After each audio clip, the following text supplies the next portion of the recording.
Hello everyone. This is part 2 about the worship of women over 30,000 years ago. 30,000, not 30 years. Because I know in my first video, I keep saying 30 years instead of 30,000.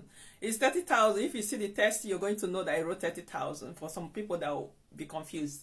Okay, over 30,000 years ago, women were worshipped as a living deity. Just like deities, you go to several altars, shrine to worship a deity, to give offering, to give sacrifices. People used to worship women. Men used to serve and worship women. Women were so important in those ancient times. They used to keep the community together. They used to have important roles. They used to be king. Women used to be king too. Yeah. Because some people think the women can never be a king, can never be a leader. No, in the ancient time, women used to rule. And men used to worship women. And when invasion came, because there was the Indo-Europeans invaded those countries, majority of those countries, those communities that used to worship women because they had their own concepts of how God should be. They want to rule. And you know how invasion happens. You're not prepared. They come and unlife everybody, burn down all the shrines, take over and introduce their own mindset, what they want, how they want the world to be. That is how those shrines and that worship was eliminated. But in some countries, even to today, they still worship women. But it's not much minority of those countries, they still worship women. And in the Western world, although they don't worship women like in the spiritual way, but they still have honor for women. They respect women a lot. And women have more upper hand than men, and when it comes to family or court case or in the societies, they have a way of giving honor to women, respecting women. So anyway, so in African spirituality, they said women shouldn't do some things, and some people keep thinking that women, some men too, they think that it's because women are inferior. They think that it's because they are superior than women because of the introduction of religion. Is when religion came that they removed women from power and placed the men. So now everything is men. Even though women are existing, you have mother, you have sister, you have grandparents, you have daughters, and they don't include the women in the religion functions. Even in the Bible, they remove women in important roles. Everything is man. Common sense should have told you that something is wrong, something is missing. But people don't question anything anymore. They just follow like sheep, So this is why there is imbalance in the world, because there is no balance of the feminine and the masculine energy. Okay? So in African spirituality, I'm going to go through the list of some restriction that is placed there. Because people lack knowledge. They think because women are not supposed to do this, it's an abomination. No, it's not abomination. It's just for the men to serve women. For you people to honor women. That is why it is like that. Otherwise, the women that are doing it and people are complaining, why didn't the God unlife the people? Why didn't the God reject the offering or the sacrifices? It's because Spirit did not put those law. It's men that put those law.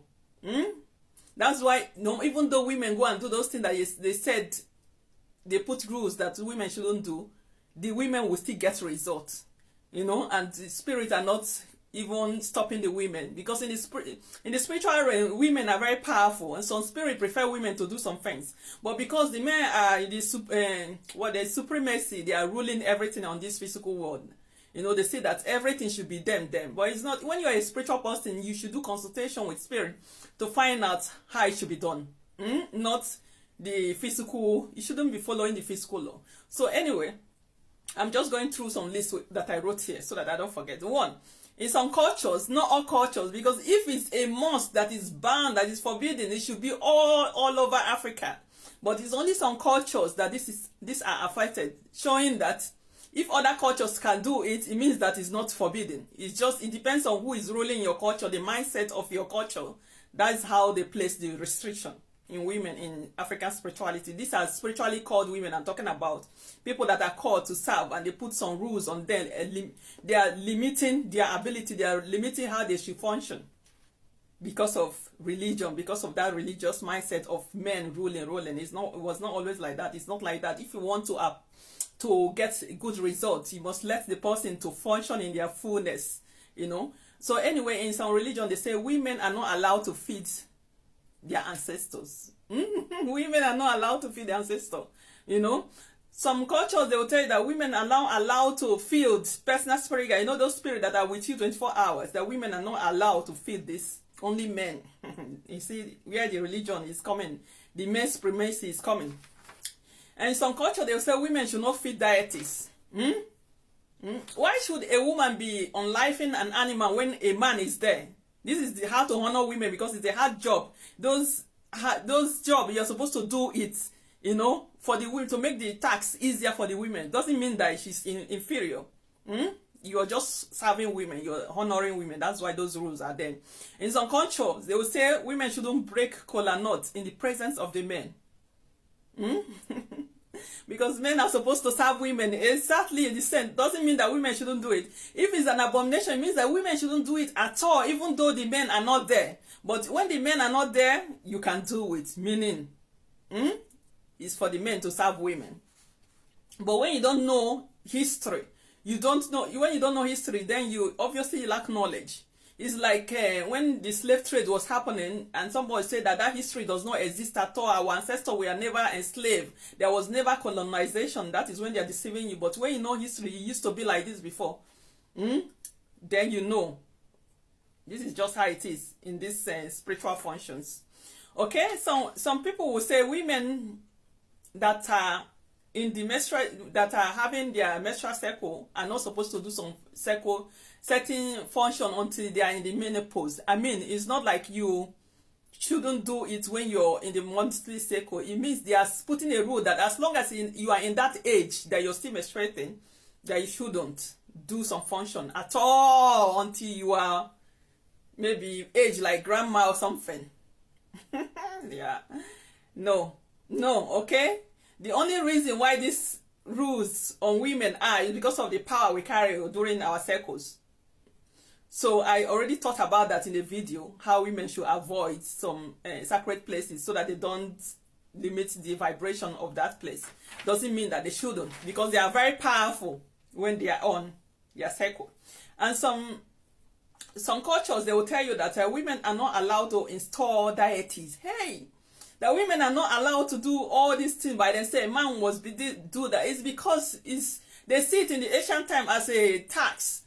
So why should a woman be doing all this hard job when a man is there? Men are supposed to do it for us, and we are supposed to utter the utterance. You know, those hard job, those things that they think that is hard job. That's why you have your masculine energy to make our life easy. You know, we have the feminine where we need to have soft life, not hard life. Doesn't mean that we are not able to do it. When a man is not there, a woman can do all these things.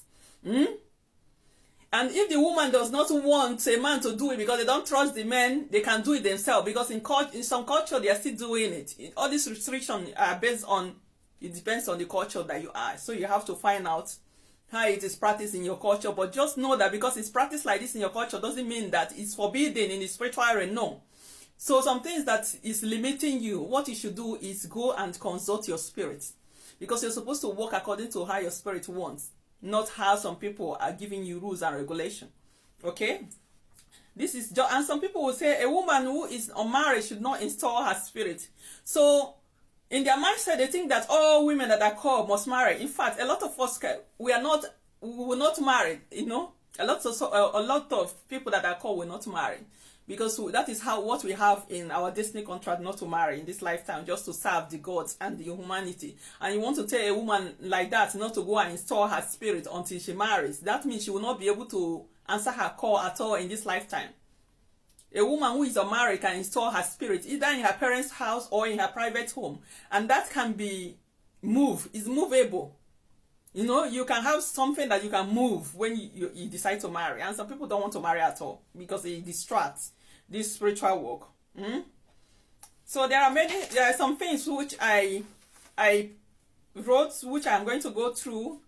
And some people will say when you marry, you have to submit your, you don't have to have your own installation. You're supposed to take your husband's own, even though you're more supernaturally more powerful than your husband. You're just submission. That is the main supremacy we are talking about. That is, you're going to born to fail in that because everyone is different. You know, so women are not allowed to carry staff of authority. Some people